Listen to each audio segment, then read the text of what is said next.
Hello and welcome to CivilNet. Our guest today is Mr. Roger Strauch. He's the chairman of the Rhoda Group. He's also the financier and the first CEO of Ask.com. You might know that very well. And also an advisor to the Grantis Ventures. This is the first Armenian venture fund. Welcome to CivilNet. It's nice to be here. Yes, and I have so many questions, especially regarding your sphere of work, creative technologies, first of all. And my first question is that it's a very fast developing sphere, and what are the recent trends and developments? Well, I think what we're seeing are people wanting to make so much better use of the resources that we have at our disposal and also do it faster. So for example, Uber is a way of using transportation resources much more efficiently and hopefully also much more quickly in terms of customer service. And when we see companies like Amazon and Google trying to make all kinds aspects of our lives easier to buy, easier to find, easier to get delivery, it's all about making it more efficient for us to operate in this world, leveraging technology. And then there's another dimension, which is using more than just software and new computer technology, but making better use of the Earth's resources, so that as we are faced with the challenges of climate change, everybody in the world can make better use of water, better use of energy, and have sustainable food, access to sustainable food. And I think those are great challenges for us. And any positive developments? I think things are getting easier and they're getting faster. And how does this reflect on Armenia? Well, there are all kinds of important trends.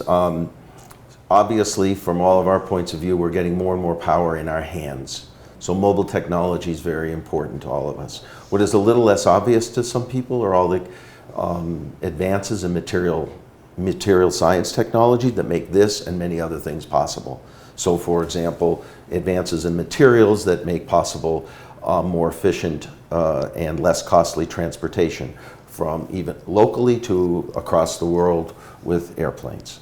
So the advances in materials, advances in computers, advances in software all make it possible to have new products and new services. And of course there are a certain segment of these that might be well suited not just for Armenia as a market, but for Armenia as an opportunity to innovate and participate in these new industrial opportunities. And that's, I think, something to be very excited about. And are we well aware of these? Are we following up on the recent developments? Because one of my concerns is that we have invested so much and we talk about the IT industry in Armenia as like the industry that will create sustainable development and middle class, but it's been also very much institutionalized. This is my very personal opinion, and my question is, are we institutionalizing it too much? Are we leaving out the creative aspects?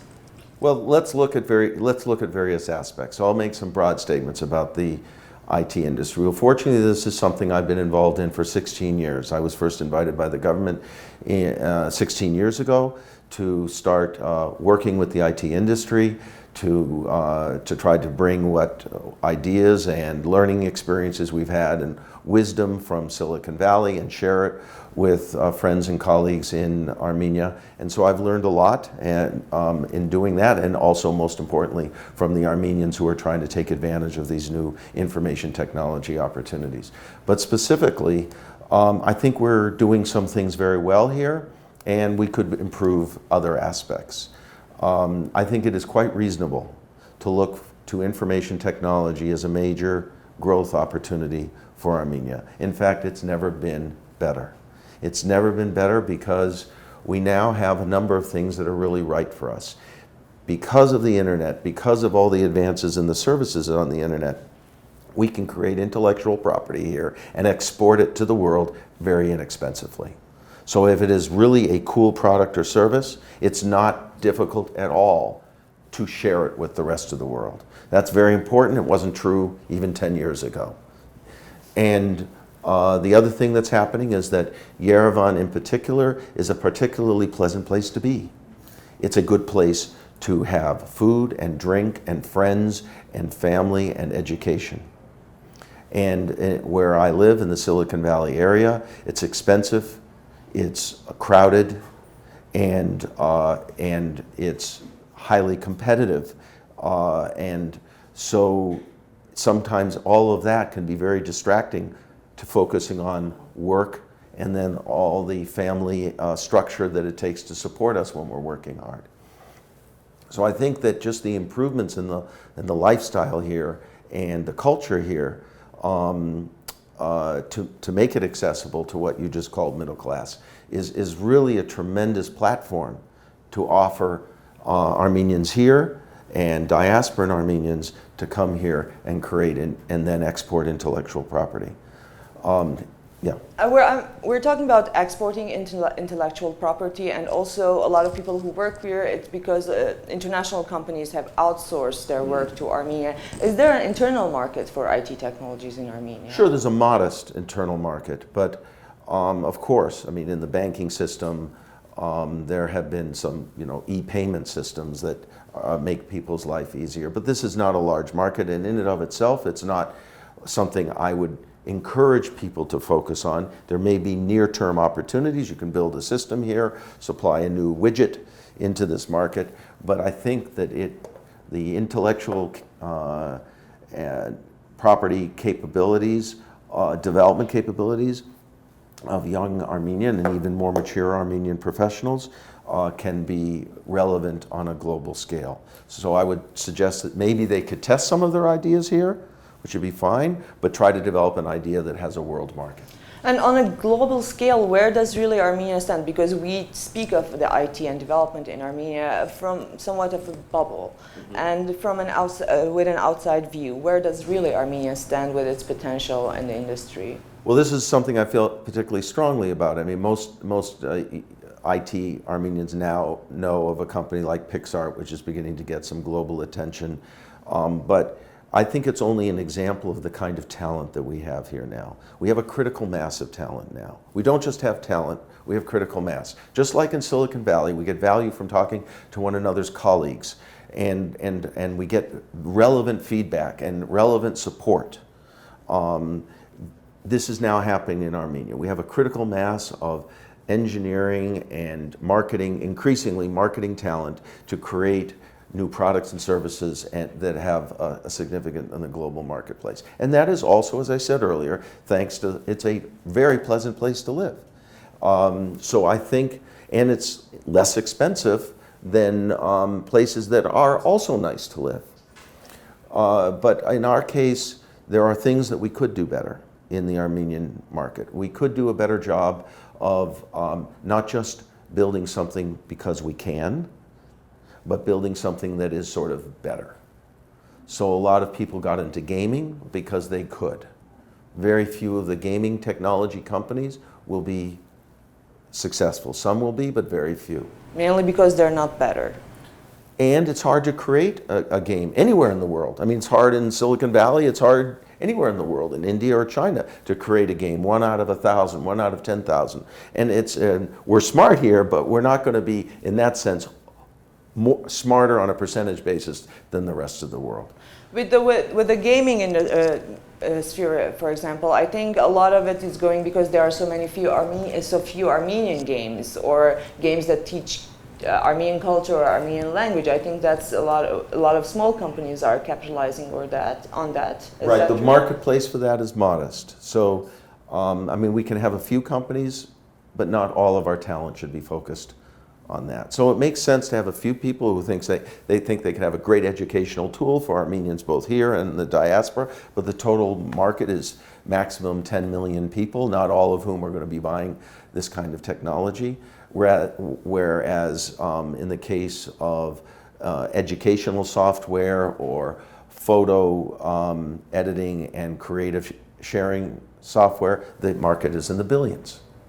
So that's such an extraordinary difference. And the point is that today Armenia has the talent, meaning world-class engineers, world-class thinking in creating new technologies or using technologies to create new services that we should take advantage of that now.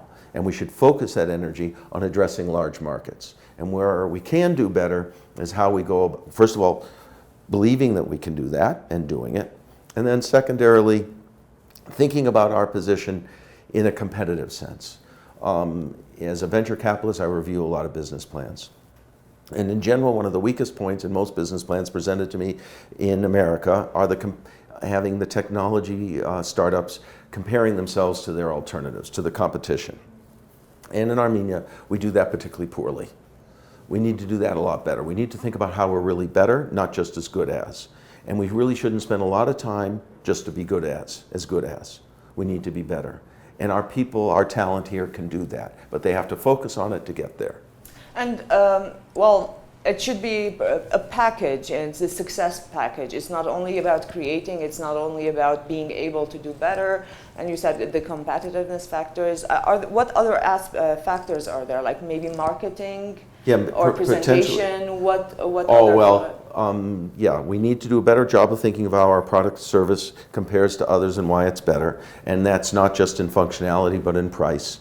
And then we also need, our presentation skills need to improve quite a bit. We need to be able to talk, if you don't mind, to people like me the way I want to hear it, not the way you want to tell it to me. At this point, the way venture capitalists listen to opportunities, or even business partners like large companies that might want to distribute some of our products and services here, you have to learn how to talk to those kinds of people. We're not strong in that area. So we need to improve how we communicate. This relates to something else that I try to tell my friends and colleagues in the Armenian IT sector, which is at first they say, well, we need more access to capital. And I think to this day, people believe that that's one of the weaknesses of Armenian IT is access to capital. I don't agree with that at all. Capital will come if the idea is great, it's addressing a large market opportunity, and it is extremely well presented. And then people will become interested because people want to make money wherever the opportunity is. Armenia is a little bit more remote, a little less understood, but people will come, and they have. And so we need here to focus on our ability to simply express ourselves appropriately to European, Asian, and American investors.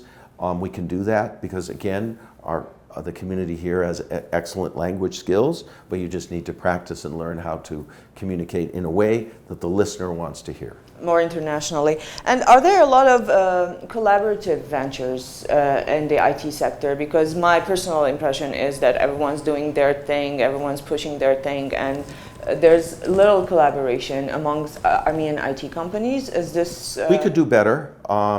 That has a little bit, it's a kind of a natural problem, and the problem also occurs even in the States or in Europe, where people have what we call them silos, that they're just focused on what they're doing, not thinking very creatively about how they might cooperate with somebody else. A classic example would be somebody who's bringing a product to service or service to market, and they're trying to develop a technology that somebody else already has, but even if they were to borrow or license that technology, it wouldn't affect the competitiveness of the product or service. We need to look to that. We need not to duplicate technologies. That's a classic problem worldwide, and Armenia suffers from that challenge as well. But one thing that, of course, we're moving from a country that was harnessing talent to build products for somebody else. We call that outsourcing. Yes.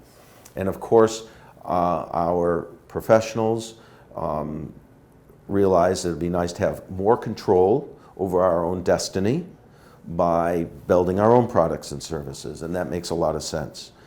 But to, again, and to invest some of the profits from outsourcing in order to build those products. But then what I found is that they were building products that were sort of like others as opposed to really making them different.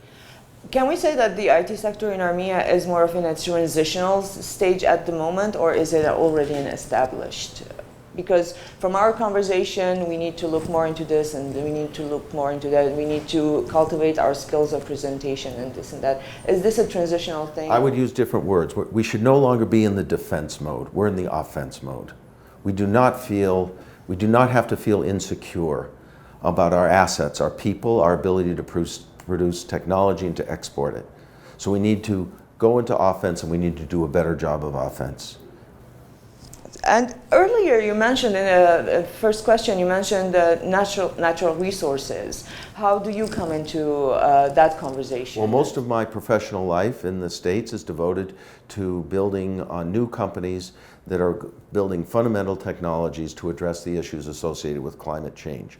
So I'm very excited about that, and I hope that some of that work eventually will be also interesting to Armenian entrepreneurs. One thing that and I'll address that in a second, but it reminds me to say that Armenian entrepreneurs do need to choose adventures and activities that are not terribly capital rich, that are more rich in intellectual property than in physical property to make them happen. But in the States, I'm building a new kind of battery company to compete with lithium-ion opportunities. Lithium-ion is great for lots of applications, but I think this new kind of silicon-based technology that I'm trying to bring to market could compete for a lot of applications that lithium-ion people thought they would get. So even in the cars. So I'm very excited about that. And having more efficient batteries means you can store wind energy and solar energy, which we cannot efficiently do today. So right now, when you produce wind and solar energy, you have to use it right away. It's not a cost-effective way to store it and use it a few hours later. I think I'm building a company that could help with what is called the grid storage challenge. Is Armenia your study field on this? I Because wish. we do have wind and sun here. Yes, right.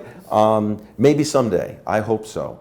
My companies are also capital starved, so it's hard to, we have to focus ourselves on doing as much progress to get big companies to pay attention to us. We develop technologies that we hope global companies will come on and help fund.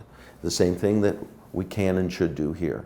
And then I'm working on a technology to capture carbon rather than emit it. You know, we see our power plants emit a lot of carbon into the environment here. Well, all of us, including small countries, need to do a better job of not emitting so much carbon, and I'm working on a technology there with the former Energy Secretary and Nobel laureate Steve Chu to bring that product and service to market. And then a technology which you also have in Armenia. I have an Armenian competitor, a polymer, a gel that you add to soil to help get plants be more vigorous, healthier, with less water. Because the gel goes around the roots and keeps the water and the nutrients within the water around the roots longer with less water, and the plant still grows and produces even higher yield. And there's an Armenian company thinking about the same thing. Will this come true anytime soon? Is what phase? Yes, we are already planting thousands of acres in California and Arizona and Mexico, producing garlic and lettuce and tomatoes, and we're even trying it on almond crops. So it's very exciting, and it's a good example. Did not take a lot of money to create this polymer. And then once you create it, it didn't take a lot of money to manufacture it, then you get to test it in the field and see if the farmers like it. And if they do, they can get higher yield. We call it more crops with less drops. Oh, yeah. And then the last thing is also very relevant, which is we produce a lot, and this is always a controversy in Armenia. We do manufacturing or mining processes that produce terribly toxic water. And one of my companies is developing a technology to get rid of the highly toxic organics in water and then produce clean water rather than do what we do worldwide today. We take that awful water and we incinerate it. It's so bad you can't even put it into the earth. Yes, a lot of people are saying it's lucky Armenian industry is not so developed yet, or else we would spoil all our natural resources. It's a challenge. I hope it doesn't get to that. It's a challenge. Okay, and in conclusion, you've given so much, perspective and so much good advice. Anything else you would like to, any startups, any advice you would like to give them, or potential people who are thinking into going into the IT industry? I just think this is a fantastic time to start a company in Armenia. There are certain characteristics that you can look for. You can, if you have the right team, combine diasporan with local resources. The local resources, I think, in many cases, by the way, are smarter.